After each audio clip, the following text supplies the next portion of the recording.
Welcome to the Animation Career Community Podcast, where we answer your questions on how to grow, maintain, and transform your animation career at every stage.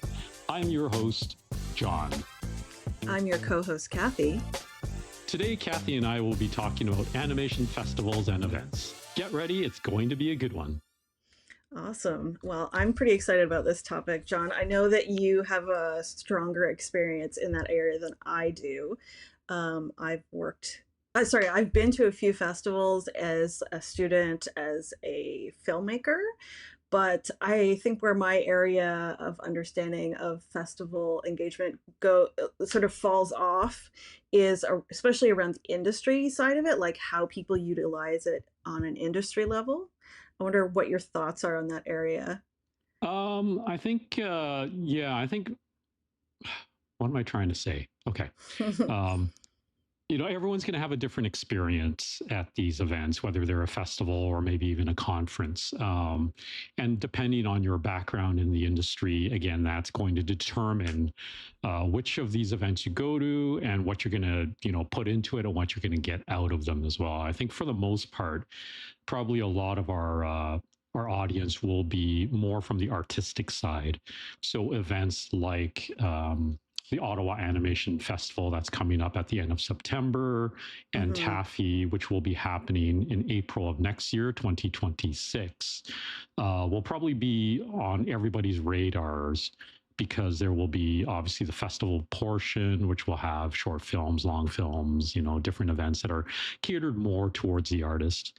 For me specifically, I do a bit of both. So I kind of straddle the line. I'm kind of on the fence.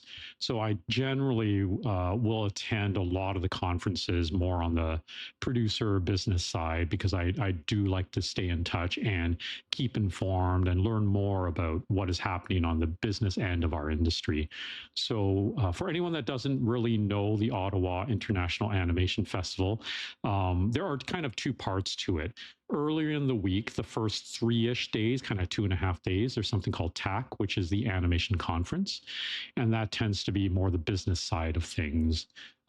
This year, I think a lot of programming is kind of designed to kind of tackle what is happening in the industry with talks from different producers, different broadcasters, and different businesses about what they're doing in terms of managing, surviving, keeping their heads above water during this time in the industry.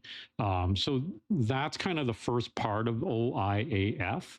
And then during that period, there are also events catered towards the festival side. Again, that's more for the artists. So you'll have screenings of films and events. You have the annual picnic lunch on the Friday, and then the Friday night party, and then there are like weekend events because it usually spans from about the Wednesday, so middle of the week, into the Sunday. And obviously Sundays, the programming isn't quite as dense because most people are probably already on their way home wherever they've traveled from. But it's a very it's probably one of the biggest events I can think of in North America. It's been going since, I believe, 1976. Oh, wow. So pretty much about 50 years now, almost 50 years, 49, I guess, give or take. Is it still considered like the industry's biggest festival? Like, or is that purely a Canadian thing? Are there bigger festivals elsewhere? I think, yeah, there are a few big ones elsewhere now. I think for North America, it's certainly one of the biggest ones. I can't speak to many of the American ones because I've not really experienced those as much outside of, again, something like Kids Screen. But I mean, all over the world, there are tons of other festivals now. And I think the world, because Canada has always been a pioneer in a sense of animation around the world, and especially on the TV side and the preschool side, I think lately, over the past number of years, other countries and other industries and regions have actually kind of caught up in a sense. Okay. So I would say, like right now, internationally, one big one that everybody talks about and people would love to go to is the one in Annecy, which is coming up in June. It's usually early June every year. And again, that one I've not been to myself. I keep trying to make plans to go and something happens and I can never quite make it out. But that one... And are these festivals like I know a lot of people go to them because their workplace is pushing them to go. Mhm. But like places like Annecy, can you just go on your own? Do you need like is your job saying you should be going to those festivals, or is this something you make priority for yourself? I think this is more like something like Annecy and even the Ottawa International Animation Festival. These are things you should probably make a point to go to yourself. Like, your company will only, kind of push you or send you there because, again, the business side requires it. I think for me, having my own company, I push myself as a representative. Obviously, you need to be visible to your peers on that end of the business. So for me, as far as Ottawa, and again, the TAC portion, so the animation conference portion, that's where I make new connections. I can network, reconnect with other, professionals, other producers, other, business owners in our industry, and kind of, again, we all share ideas, and oftentimes those ideas are, related to where the industry is going at that time. And I think, again, for artists, the festival circuit is, really good to take a part of and experience. If you've not been to any of these, definitely try to get out to one of them, because you'll meet other animators, other animation artists, other creators, and you'll get a sense of who's doing what and what the industry is a little bit about from other countries as well. Because the other thing with Ottawa, as its name implies, is that it's an international festival.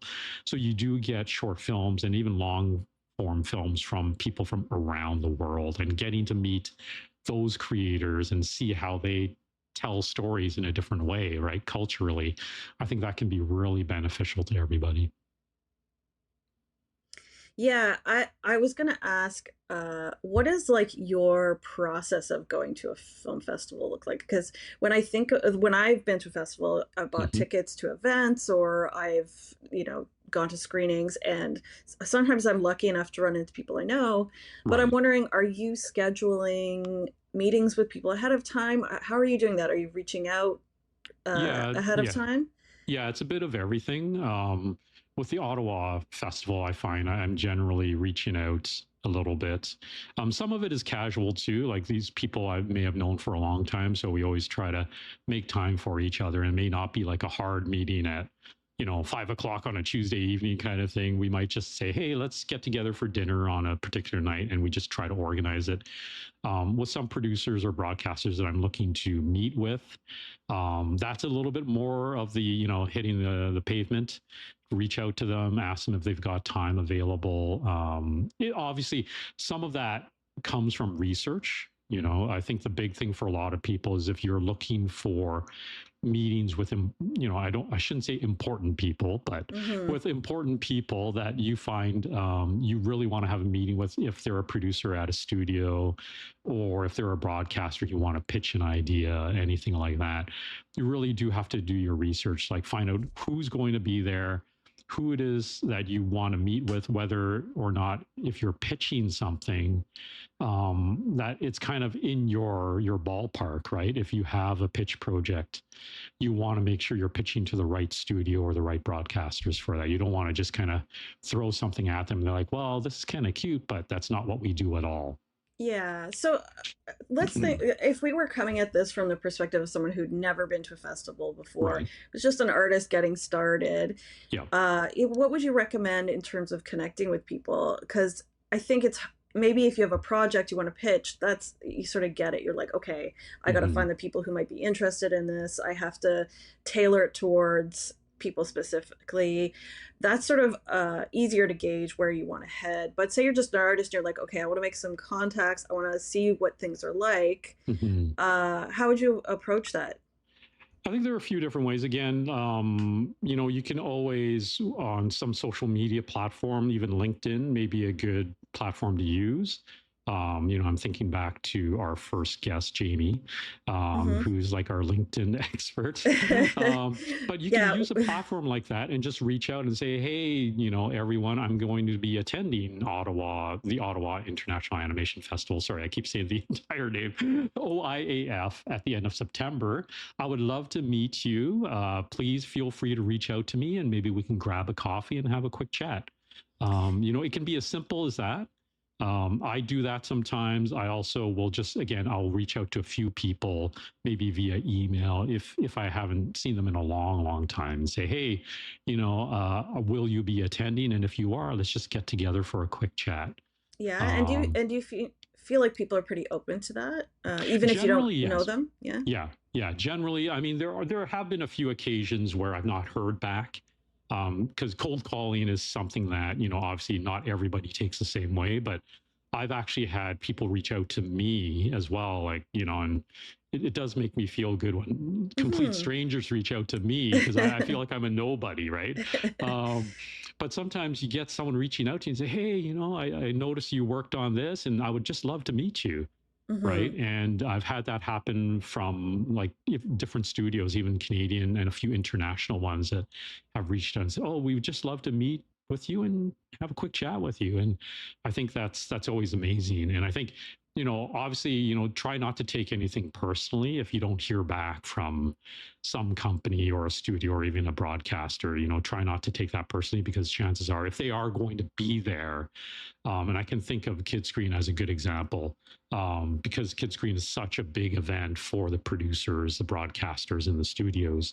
Um, their time will be super limited, and they're going to be getting requests from so many different angles that, unfortunately for, even someone like me, I'm not really at the top of their list. Even Hmm. if I have a project I want to pitch to them, I still have to go through other channels like, the fast track pitching, or, pitch this in Ottawa. I will still probably have to go through a process like that. But I always say it doesn't hurt to try.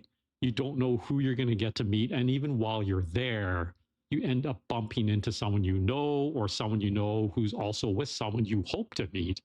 And Hmm. so those opportunities tend to arise just out of luck as well. So, Yeah. And yeah. what are your coffee chats like? Or like what do you recommend people do in that situation? Because I personally at some of these festivals have had some encounters where people are just trying to see, I can tell they just want me to find a job for them. Right. Yeah. And I think everybody sort of, that's in the back of everyone's mind, Of course. probably. Yeah. But what's a better way to have a coffee chat like that? I think I think if it's someone you've never met before, then it's just to get to know you, right? I try to keep it very informal, conversational. It's good to get to know people. It's good to let them know who you are as well, what you do, because again, down the road, you don't know what's going to happen. That person may end up on a project and remembers your conversation with them and says, oh wait, I do know someone that can do something like that. And that has also happened to me. I met someone a while back at one of the conferences in the States, and that was Kidscreen. And they remembered me. It was a full year later, I think it was, and they Mhm. remembered me and said, oh well, maybe John can help us out with this. And sure enough, it led to a couple of small projects on the side. Nothing major, but it was just amazing that we could kind of keep each other's thoughts, essentially, right? And Yeah. we could help each other out that way. So I think, as far as my technique, if I can call it that, again, is to just keep it a very casual conversation, get to know that person, get to understand where they're coming from. And if it is that sense that, yeah, they are looking for work, but, and, realistically, that is going to be the case, this time around, and Hmm. has been the case for a couple of years now.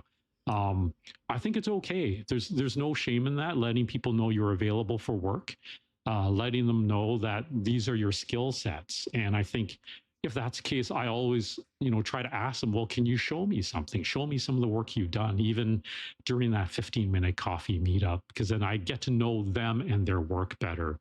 And it's not, I want people to understand that, when you're doing it that way, try not to feel embarrassed or ashamed, because everyone's in the same boat right now.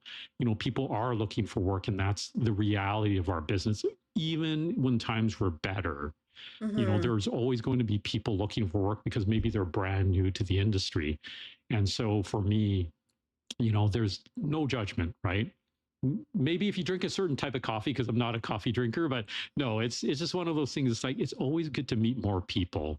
It's always good to Yeah. introduce people to the industry. And in a sense, I think sometimes maybe for people like us who have had a lot more experience, whether it's 5 years, 7 years, 10 years, and in my case, almost 30 now, I guess.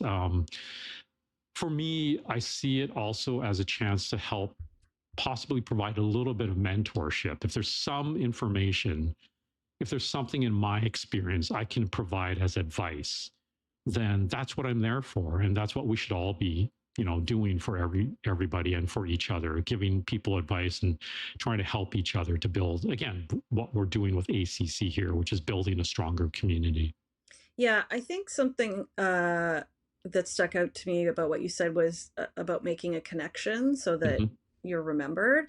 And where that might takes my mind is to not just a passion for animation, not just a Right. passion for our jobs, but a passion for life. I think Mm-hmm. people who have interests and can relate about stuff outside of work too can For sure. forge connections as well. And it goes back to a lot of what we've talked about in previous podcasts, is like having a life outside of work as well Mm-hmm. elevates everything you do in the industry, not just your art, but your connection with other people. It's Yeah. easier to connect with people when you're like, you have life experiences to share too. Mm-hmm. And I think I understand that festivals are a place of business, but I think a lot of people are there to have a good time as well. So remembering that also seems important. For sure, yeah. Like, and I think that's what I was kind of alluding to at the beginning. Oftentimes, some of these events have a conference portion, and that's where businesses, Yeah. kind of, I shouldn't say dealt. I mean, business is dealt with. Deals aren't necessarily made at these things. And again, for anyone that doesn't know the business too well, or if you're new to it, or if you're new to the festival and conference circuit, yes, you can have great meetings. Producers can meet with other producers at these conferences and they can talk business, but oftentimes deals are not signed there. Yeah. It's Yeah. pretty rare for a deal to be signed there unless you bring something really amazing that blows everyone's eyeballs out of their skulls, and Yeah. everyone's clamoring for that, and Yeah, but that's the exception, not the yeah, rule, I and think. that Yeah. is exactly Yeah. it. It's an Yeah. exception. And I've heard that happen just a couple of times in the time I've done some of these conferences as well. Yeah, I think of it more as you've got a lot of irons in the fire and they're all sort of heating, you're keeping them all warm for when that right opportunity happens, when the Sure. timing lines up. Yeah. Um, Actually, timing is a good point. Not to kind of stick with the conference side, but in terms of pitching your project. So for a lot of our audience and our listeners, you may, kind of attend all the festival portions of this and you're hoping to show your project to somebody. Maybe you're not getting a pass to the conference side. And oftentimes the conferences require a separate purchase. So there's an extra mhm. pass for those, just to keep in mind.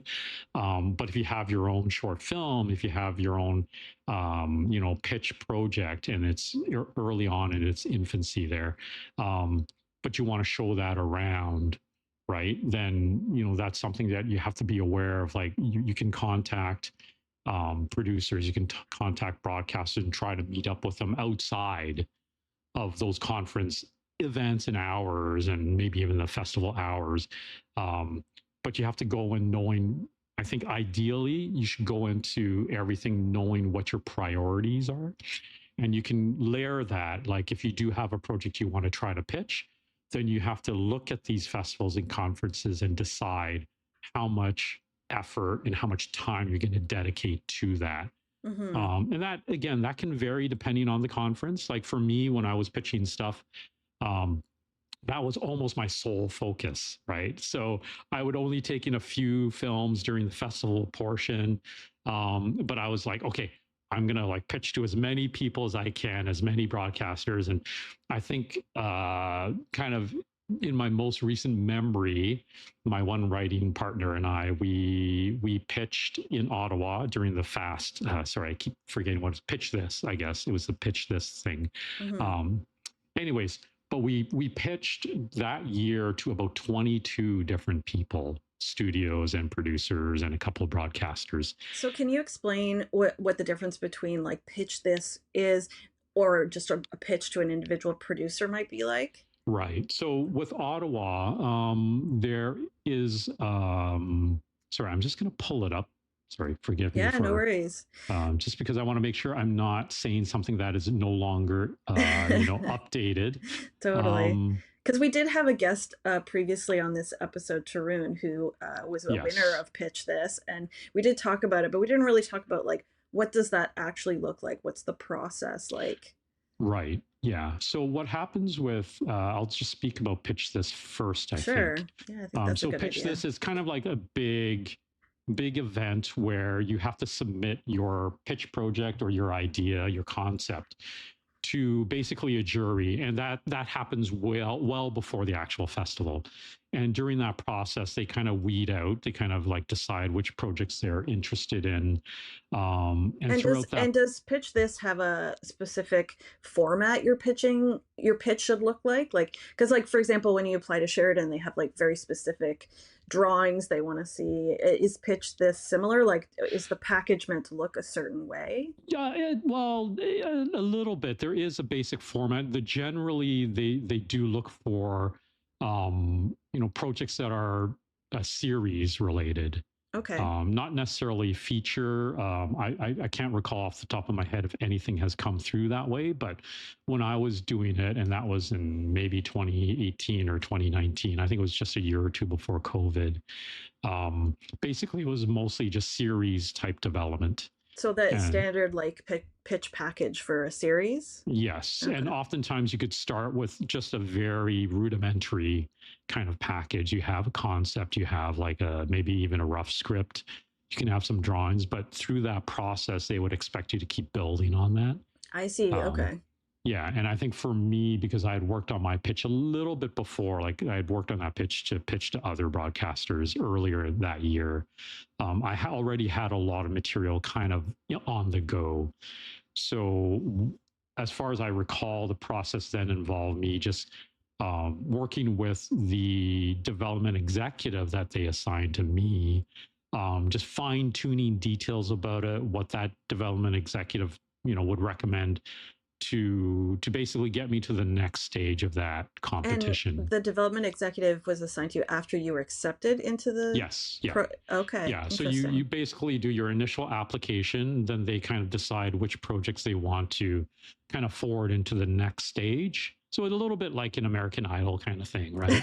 um, and then they would assign a development executive to you and your project, and you would have like a couple of, I think we just had a couple meetings where that development executive would then previously review my project Hmm. and then give me advice and areas that I should work on, change, blah blah blah, a lot of that And based was on their that, experience. Yeah. and what did you find that useful? Was it interesting perspective? Yeah, there were. I mean, I think there was some useful stuff out of it, and I'll be honest, like, and I won't say names, but the funny thing that happened is that the development executive assigned to my project that time was someone I had actually pitched to in the past, and I'd known Oh, him for a couple of years. okay, He, interesting. yeah, he was helpful in some ways, but we joked about it because it's like, well, John, I really don't have much to tell you about. So, which was, I mean, it was nice, but I really, you still need a different set of eyes looking at your project. I mean, if you've done your own pitch projects, then the best thing is always to show it to different people, get a sense of how everybody else kind of sees it, because and I've been guilty of this myself, where earlier on when I was developing my own pitches, you kind of work on it in your own vacuum, and Hmm. you don't want to show anyone until you feel you're ready to, and then when you show it to someone, they may throw in a little bit of a wrench and say, well, have you thought about this, or what about this? And you're like, oh darn, I didn't think about that, right? Yeah. So I think it's always important to keep that in mind. And so when you get the development executive attached to your project, you really want to be a sponge.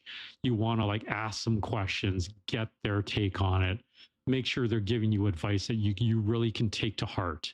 And it's not that you will use all of it, but Yeah. some of it is very related to how the business works. So again, you don't want to take it too personally. Like some things they're going to say, they're like, you know, no one's really looking for that right now, Yeah. I right? Before we get further into the pitch this process, which Sure. I'm interested in, what you're saying about the development executive really makes me think, did you Mhm. talk to anybody else from the industry before you even applied to pitch this? Like, were you running it through other people Yes. in the industry? Yeah. Yeah. I'd already kind of soft pitched that project to a few different people, a few different producers. I hadn't actually pitched it to, oh, wait, that's not true. I think we may have pitched to one Canadian broadcaster. And they were interested. It's kind of the typical broadcaster will say, "Oh, we're interested. That sounds kind of cool," and then they kind of want to see you develop it more and see where it goes because it Mm-hmm. was so early on. I believe when I initially soft pitched it to that broadcaster, all I had was like a cover page, a couple springboards for stories, character bios for all the main characters, and I think a couple of character kind of expressions and drawings. So it was still, again, very early on, but the concept of the show itself was kind of there. Mm-hmm. So they were interested in how it was going to look, down the road. Yeah. So we continued to work on it. I think it was about a year later that I entered it into the Ottawa Festival for Pitch This. And how did it go? How long was that process with the development executive before like what were Really the only a process? couple of weeks. It was Oh, actually okay. very short because the lead up time to the actual festival wasn't very long. Don't quote me on this, but I think it was only about a month and a half, Oh, something like wow. that. Okay, that's Yeah, pretty short. Yeah. yeah, yeah. It was. I mean, I recall it was pretty short because it literally. I think my project may have been chosen near the end of that initial process. And I know I submitted it, kind of late in the application process as well. So I was actually kind of surprised they chose it because I was like, I don't know, they've probably got a lot of projects coming in already, and Well, that I just still goes to show that, like, you know, you have to silence the inner voice a little bit, you right? do, yeah, yeah, and we all have that. Like Yeah. even with my experience, and everyone with my experience will say the same thing. You still feel like Even you have a bit of that, even with other studios saying we're interested, which to me yeah, sounds really promising. Like, of course, yeah. so it's yeah, it is hard to keep that confidence going for sure. Hmm. So Yeah. was the next stage of the pitch this like at the festival? Well, more or less, yes. So I think just before the festival started, there was one more kind of jury selection. So they weeded it down. I think there was Okay. like a top 10. If I recall, I was in the top 10, and that's what brought it into the festival. And then the top 10 pitched on stage at the festival or at TAC. Had you ever And done something like that before? no, no, I never pitched on stage. That sounds really intimidating to I me. was super intimidated and nervous because I'm like, oh my god, I've only pitched these things, one to one. You're Yeah. sitting at a table and with a coffee kind of thing, or even with a colleague, because I've had other projects I've worked on, whether my own or with other people for their projects. Yeah. And so it's been mostly like face to face, one to one in either a private room or in a giant conference room with 25 other tables of other people pitching at the same time to Right. other people, That's right? really different too. Yeah. When we were talking to Rune, he talked about how much he prepped for that part of Right. it. And I Yeah. imagine presenting to an individual versus on a stage with a crowd, Yeah. it's more of a performance than it is Yes. even a conversation. So Hmm. did you do some practicing as well? I did a heck of a lot of practice. Okay. Because I was so nervous, and it's funny because I think people see me as someone who is probably a good public speaker, but I'll be honest, I don't feel that way. I think maybe a lot of it comes from practice and preparation. Some of it also just stems from when I get on stage, or if I do have to talk in front of a larger group of people. I think I always have to remind myself, hey, these are human beings and we're just having a conversation. And I think the preparation, which is know your project, know what Hmm. you're going to talk about, because someone's going to ask a question. Chances are it's going to be something you never thought about, right? Hmm. Uh, I think if you prepare yourself as best as you can, so you know the project, and it shows that you have confidence in your project, then your presentation itself will go a lot more smoother. Um, I think for me, because I was on stage in an auditorium And at that time, I'll be honest, I think because I didn't really know what to expect, while I was prepared with the project itself, I did not really relate it to conversational presentation. Mm-hmm. So I think when I did that particular pitch, and if anyone did see me, then you would probably agree, I probably felt too, um, I felt like I was a professional public speaker and not really selling the project.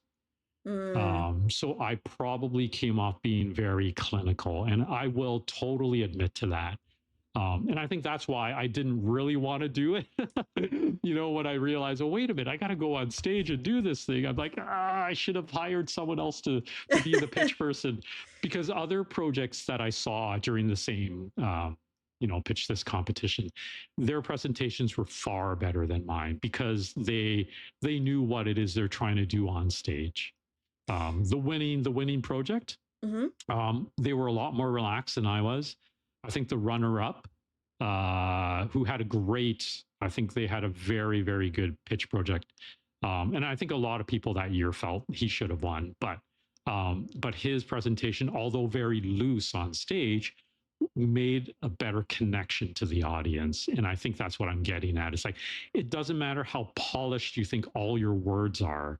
If you don't make the connection to your audience, then it's probably not going to win, or it's probably Yeah. not quite going to reach the level you want it to reach. This whole process is not really the standard process for projects getting Mm-hmm. made, right? Yeah, It's a competition. exactly. So it's a different skill set on like being a performer on stage Mm-hmm. is a skill set that not everybody is practicing in the industry. Right. So I can see why you'd have to do it a few times. It's like doing stand up in a way. Yeah, You want to really get it in front of an audience, see what's connecting first, and that's really different from what we do on a day to day of level. course. Yeah. But when you Yeah, think about it, I had mentioned American Idol earlier, and any of those types of talent competitions, it is pretty much the same idea, because if you've got your own project, if you've got your own story to tell, when you present it at a competition or otherwise, even if you're at a table with one other person, your job is to tell that story in a manner that that person connects to it, right? yeah, And so for a singer on American Idol, Canadian Idol, whatever you want to call it, it's the same exact thing. We oftentimes see these performers and musicians and singers and say, oh my God, they're such amazing singers, right? And someone can technically have a great voice, but when they get to one of those competitions and they perform in front of that audience and in front of those judges, you know, again, if they don't connect emotionally with the story of that song, the audience will not buy it and the judges won't buy it either. And I know that's something that maybe a lot of people don't really realize, but that's an important part of being a performer on stage, is connecting to the audience emotionally. A little sidetrack, but when I was taking some singing lessons, that was the one thing my coach, my instructor, said that I really needed to work on. She said, John, you've got a really good voice and you can get a lot of training, you'll make it sound good. But if you don't tell the story emotionally and connect to your audience, they won't care. yeah. That's really interesting. I think pitch this, that kind of competition isn't Mm-hmm. something necessarily everybody's going to do. But I think you must have learned a lot about communication from that experience, right? Beyond just Absolutely. pitching on a stage, but you learned about your process of communication, and I'm sure you must have taken that with you to job Oh, absolutely. place, Yeah. to other Yeah. things. So even though your pitch didn't win, it seems like it was a really valuable experience for you. Yeah, I think everything you do at the festival, every connection you make, every experience you have there, you should always take at least a part of that with you and move forward with it, Yeah. because the festivals are there for you to meet, network, learn, grow. Like everything we do on a daily basis is about growing up in life, continuing to move forward, and you have to take both experiences, good and bad, Yeah, and well, you keep moving forward. learn more from failure Yeah, in most cases. Well, let's talk about the festivals, the main ones that we're aware of. I know you've been sure. to quite a few of them. I've been to Taffy as a filmmaker, which I was really fun. Hmm. Um, and I've been to the Ottawa Animation Festival as well, which was a huge, sort of overwhelming experience. But what are some of the other ones that you know of, John? Well, I think those two, the Ottawa is obviously, the longest running as far as I can tell from my brain. And then Taffy is the Toronto one, which I remember I attended their first Me too. event long time ago now, it feels. Um, Yeah. but that's another great one. And again, Taffy's coming up in April. If you can't get out to Ottawa and you're, kind of GTA based, then Taffy is the place you want to go. It would be very similar to Ottawa. There's the festival portion. There's a lot of networking opportunities. They also have the portfolio review days usually, and I had been part of that years ago, helping to review some portfolios. Um, but on top of that, like in terms of other events, another big one that maybe a lot of people don't know, and it's not so much an artist thing, but it's something called the Youth Media Alliance. It's a group based out of Quebec, and they usually have a conference in November. So they'll be doing that. And they've had other events throughout the year. They have an award ceremony for the Awards of Excellence. And the YMA, for anyone that doesn't know, it's the Youth Media Alliance. I've been a member of it for a few years now, on and off. But their mandate is to basically make sure that content created for kids meets a certain quality. We have a certain bar we want to meet, and it's about and I'll just kind of read it a little bit off their own website, but it's about enriching the lives of Canadian children and teens by helping improve the quality of content created for them on all screen-based media. So their mandate is, to me, it's a very important thing. We're not just creating content for the heck of it. It's making sure there's quality behind all of it, and that kids who watch can take something from each of these programs. And they have an event yearly? Yeah, so they have a number of events through the year. So their biggest event, I guess, would be the Youth Media Alliance Awards of Excellence, which happens usually, I believe it was in May or June, and then they have their own conference in November. So that's where a lot of producers and broadcasters will come together and they exchange ideas about, the industry, training, how to develop skills and professionals to, again, kind of help build up the community as well. And it's also basically a forum for discussions from everybody across the board, across the industry. And are people submitting films? Is it the same No, process? this is not necessarily a film process or a film festival. This is a bit more on the conference side I for see. Okay. producers, business owners. So, owners of studios like Guru and Elliott Animation and Industrial Brothers oftentimes will attend these to help kind of, again, expand on the industry and network with other uh, studios and broadcasters to talk about how to continue to strengthen the industry, especially in times like this. Hmm. Are there any other film festivals that artists should know about? Oh yeah. So another big one that happens about, if I recall, about the same time as Annecy, which again is in France. And I know that's expensive to get to, Mm. but if you want to stay a little more local, then Banff has a World Media Festival. I think it's early June. It's about the same time as Annecy, if not maybe it's a week later or a week before. But that's another place where there's a marketplace, there's a bit of a festival that happens there. And again, also another conference portion for business owners and producers to attend and create opportunities for production. So, again, the important thing for people to remember is even though these are conferences, it may not relate specifically to an artist and what they do. This is where some business is actually created. So, if a studio or if a producer has a project and they're looking for a studio to come on board as a production service studio, then deals can kind of be forged around this time as well. And do artists come to these kind of conferences as well? Some do, again, it depends what their goal is. Like for me, my initial attendance at something like Kidscreen, which is not really an artist-based conference. But as an artist myself, I was like, well, I'm going to go to Kidscreen and I'm going to learn what it's all about, and I'm going to take a couple of my projects with me and start the pitch process because I was fairly new to it at the time. Hmm. And Kids Screen and MIP are different, right? Yes, Kidscreen happens in the States. It currently happens in San Diego. It was Mm. previously in Miami for a number of years, and before that, it was in New York. And then MIP is out in Cannes in France, and that's a very Ah, expensive. yeah. There are a couple of variations or versions of MIP. So there's like a MIP TV, MIP Kids. I can't quite remember again, don't quote me on it, but they've kind of merged a few of them.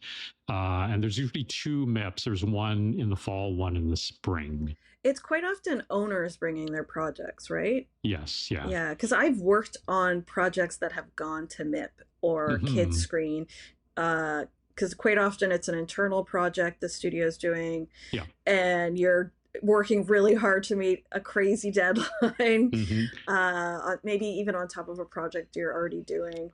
Yeah. So that's my perspective of it. I haven't Right. actually been there. Are the owners putting up a pitch similar to what you were talking about with Pitch This, or is it purely like, here's our visual presentation? It's usually bigger than what we would see at Pitch This. Like Pitch This, sometimes you'll see like a teaser, trailer, or Mm-hmm. whatever.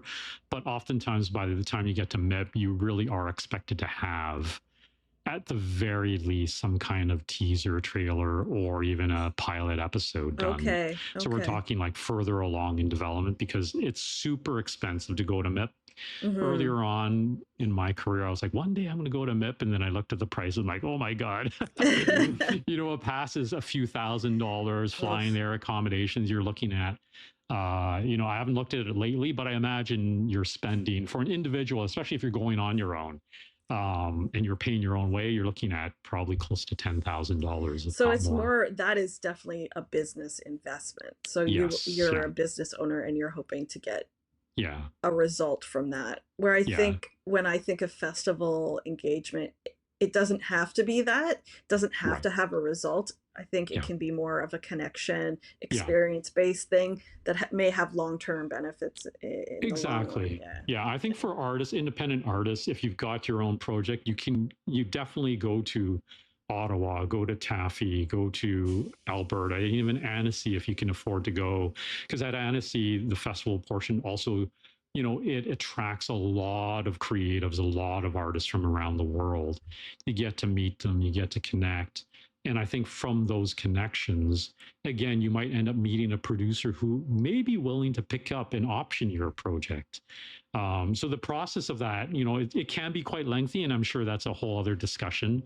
Um, but in terms of what you were saying, like, you work for a studio and then they're going to be attending MIP with a project, that project could have been developed in house, but it could be something they picked up from a creator out of house Mm-hmm. and decided, hey, we really like your project, we'll option it for a certain period for a certain amount, and then they use the studio resources like yourself to help develop it further to then take a bigger package to something like a MIP or even a kid screen.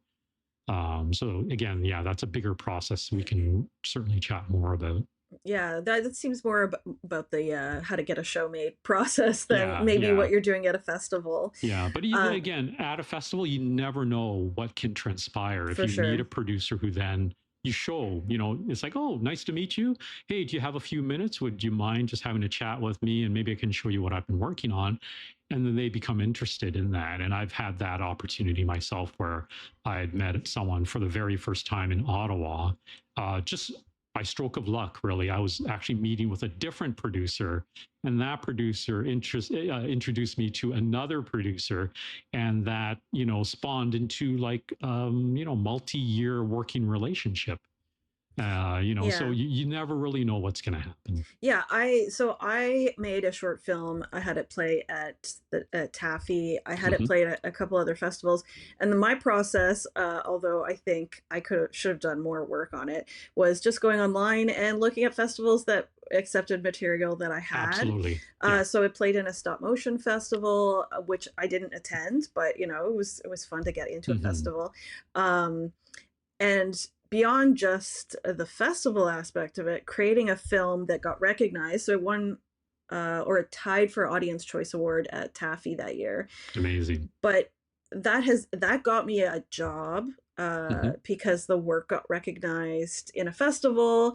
But not only did it get me a job, it was something that was used on my application to work in the States. Like Right. there's benefits that you aren't necessarily going to get the during the event that Yeah. will carry on for years to come. And even still, like there's a lot of credibility you get as an artist when you've created and put something out you've made Hmm. yourself. It's a hard thing to do. Yeah. It takes a lot of effort and it's hubris to a certain degree. Of course. Yeah. but um, but I think it shows people that you, beyond just working in a studio system, you understand the process and Yeah. even even a festival process. Yeah. Yeah. Yeah. There are, and that's the thing, there are so many other festivals. Like, if we look it up right now on Google, we will have this gigantic list. And I encourage people to just, if you're interested in submitting something to a festival, just start with a search. Like, one festival I've completely overlooked, which may not seem totally relevant, but TIFF, we have the Toronto International Yep. Film Festival, and now they've got animation, films showing there.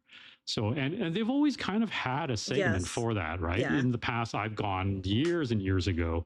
Actually, I remember going when they kind of were still, I think it was called the Festival of Festivals. And maybe that was not quite when I was a kid because I would have been too young, but before they rebranded into the Toronto International Film Festival. Well, I think Um, even if you're not going for the animation aspect of yeah. Toronto International Festival, it's still a really wild experience to be in that community, to see what that side of entertainment industry is like as well. Yeah. Yeah. Animation and live action are different, but there's a lot of overlap and there's stuff you Hmm. can learn from both. So yeah, Absolutely. even just as an observer, it's really interesting to go to Yeah, the and Toronto that's what I Festival. assumed the first time I went to TIFF as an actual, I guess whatever they call it, delegate, Hmm. right? So you get the official delegation badge, and you feel all important because hey, I'm a professional, and they do have to like check your credentials before you actually get one of those. But um, so I made that assumption too. I'm kind of like, oh, well, I'll go there and I'm just going to hang out. I'm going to get to watch some interesting films, and but it turned out to be much like going to Ottawa or Taffy. I Hmm. made a lot of different connections, a lot of live action connections. Ended up meeting and having a couple meetings with live action producers who were interested in adding animation segments to some of their projects, right? Yeah. I even met with some distributors who were like, oh, we don't know much about animation, but we're thinking about it. Can you tell us something about it, right? So there are all these things that started happening. I met with composers, music composers, and again, Cool. all these things that seem like, to me, it just kind of came out of nowhere. But then you realize, well, wait a minute, this is a festival and a conference, and people are looking to make connections and meet other people. And, even attending, like, it's where I got to see, sorry, years ago, I think it was the one Japanese anime film, the Boy and the Beast. I can't remember if that's the correct title, but they actually premiered, I believe, at TIFF that particular year. And it was a presentation by the Japanese Cultural Center. So, you just never know what's going to happen with that. Yeah, I think one thing we haven't really talked about also with the Mm. festival experience is just feeling inspired. Mm-hmm. When you work in animation, it can feel a bit clinical. It can feel a little Sure. bit uncreative sometimes. Mm-hmm. And going to these festivals, watching people's personal projects can just really ignite that love again, because you're going to Yeah. see stuff that you don't see in the mainstream, Yeah. which is it can be really fun and invigorating. Yeah, I'm gonna like say this, which I say oftentimes, and most people who know me now will probably have heard it many times from me. But the great thing about seeing these other films and being at the festivals is that you're not seeing kind of typical Saturday morning preschool shows.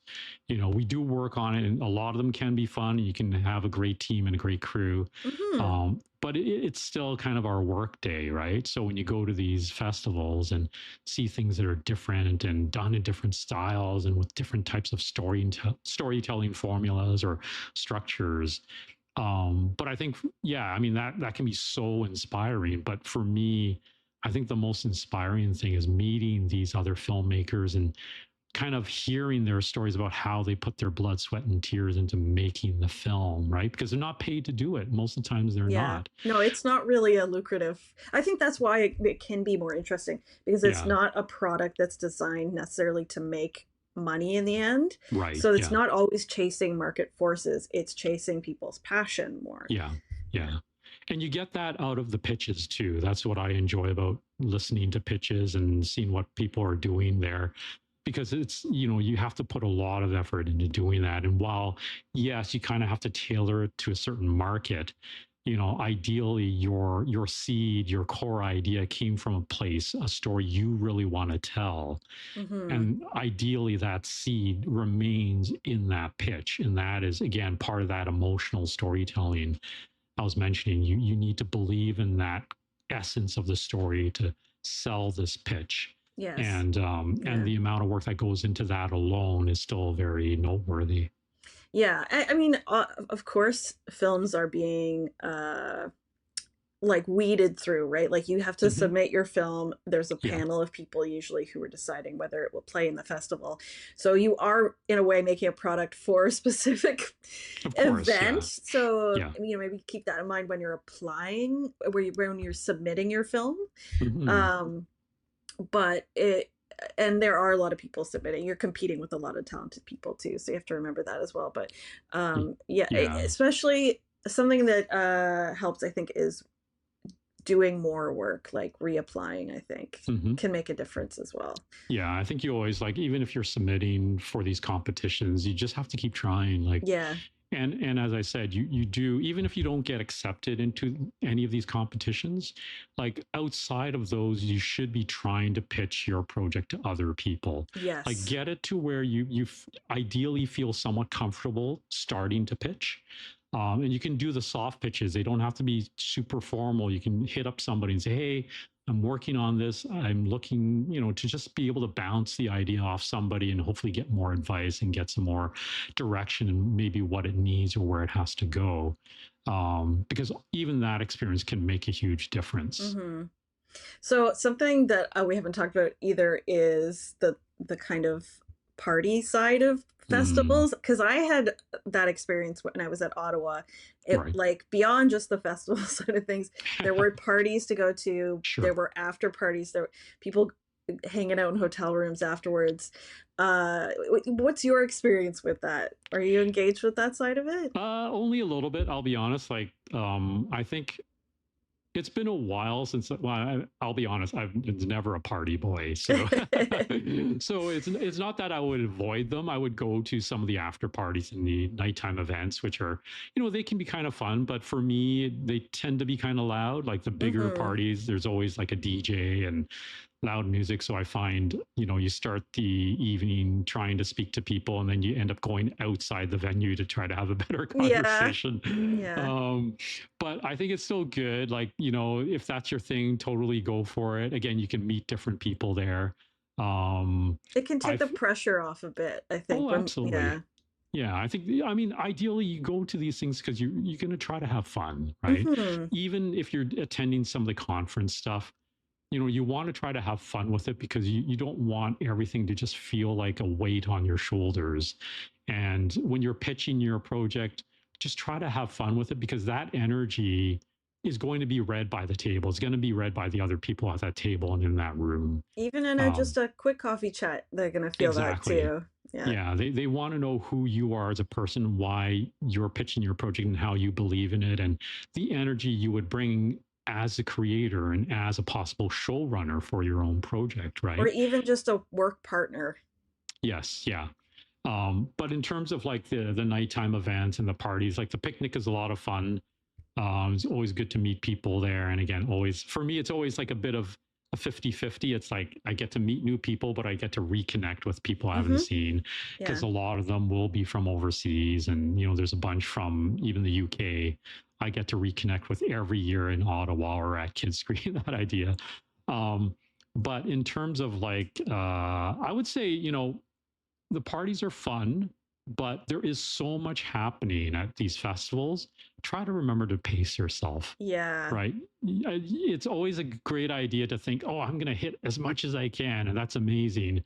But you can get tired very, very fast. Yeah, and you might spread yourself too thin in terms Yeah. of what you're getting out of it. Yeah.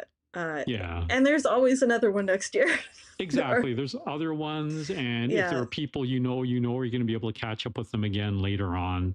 Hmm. You can always, even with new contacts, if you've exchanged information, you can always just remember that. It's like, oh yeah, we'll talk more. I'm going to shoot you an email tomorrow or next week when everything's settled, and let's try to book a Zoom call or some kind of video chat afterwards. Yeah. Oh, I have a Don't feel. question. Oh yeah, okay, You've been, I think, more recently at these events than I have. When I was there, a lot of people were giving out business cards.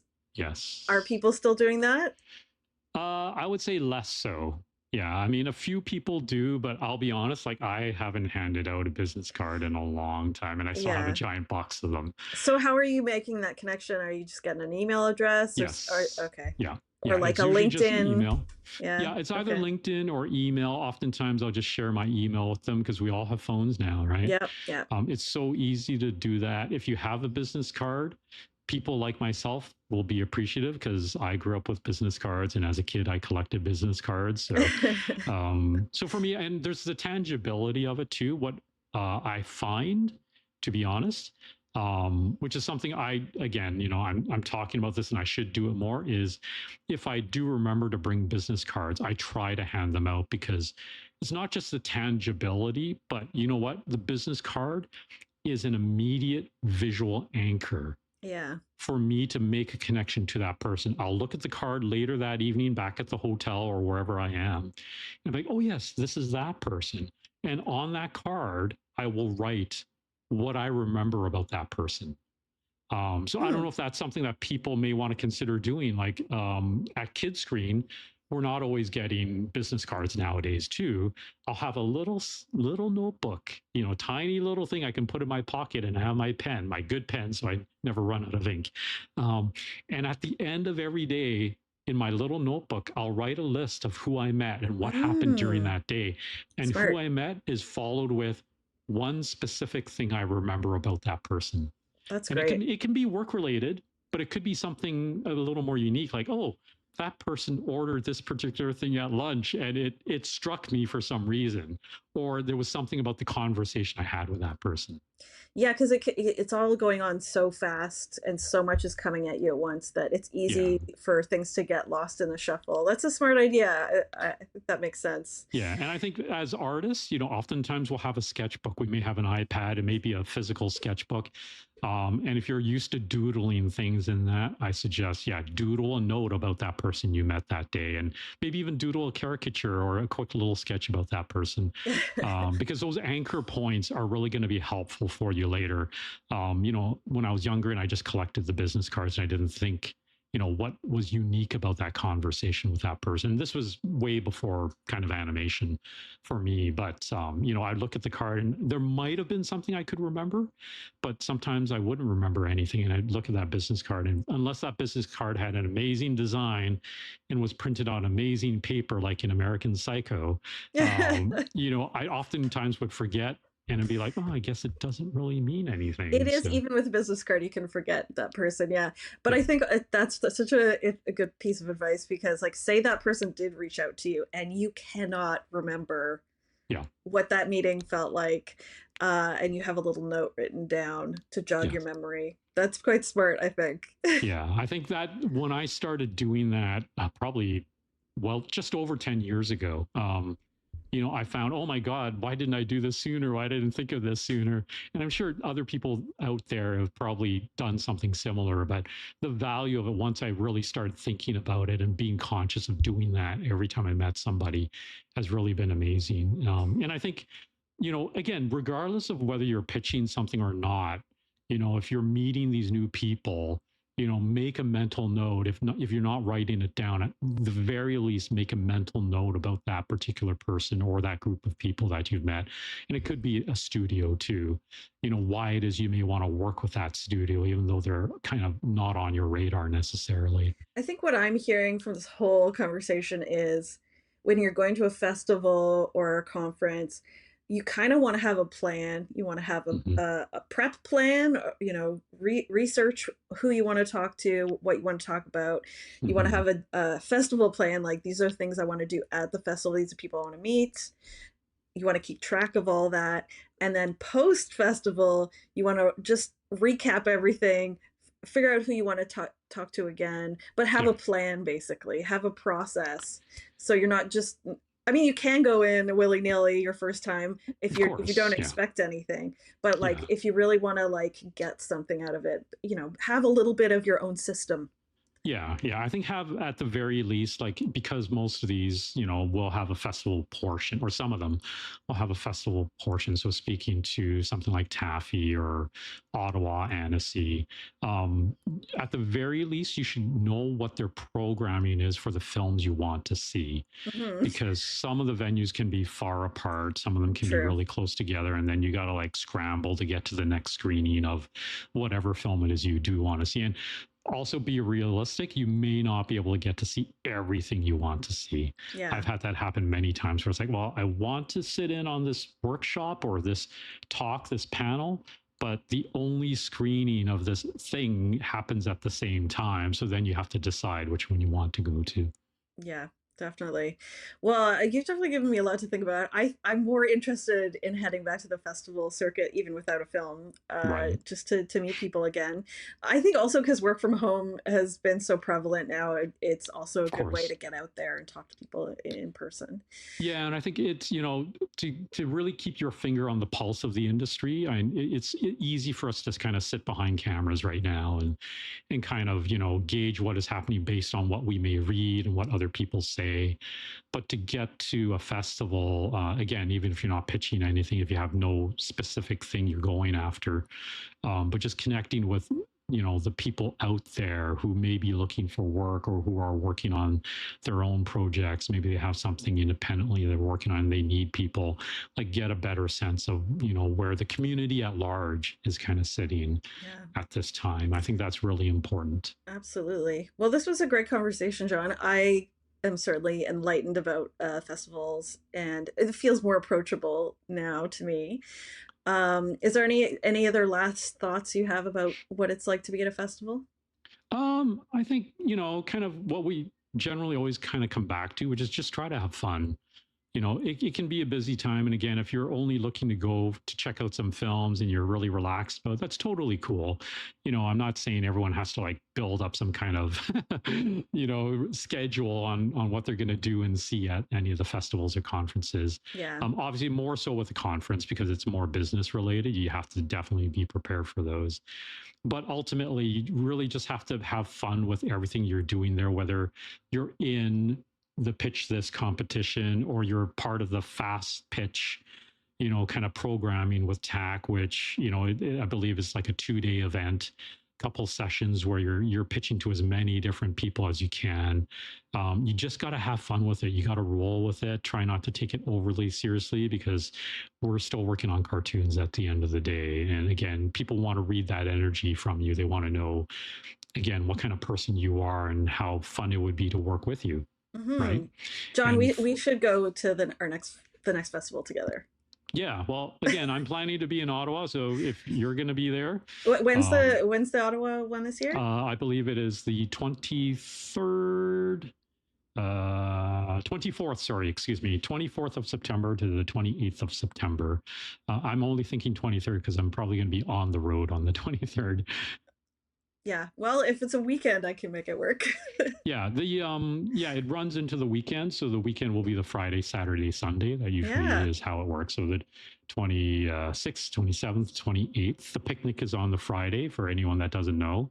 Friday night party usually. And then there's like all sorts of events and even more screenings during the weekend as well. Cool. Let's make this happen, John. Yeah, we'll do it. And for anyone else that is listening, or if you happen to listen to this after the fact, there's always next year as well. So please feel free to reach out and let's try to get together at some point. Awesome. All right. Well, thanks so much, John. Oh, thank you, Kathy. Appreciate it. And we'll talk to everybody on the next record. Yeah. The ACC podcast is created and hosted by Kathy McDonald and John Lee. Music by Mike Romaniak, mixing and editing by Kathy McDonald, and produced by Kyrene Kim.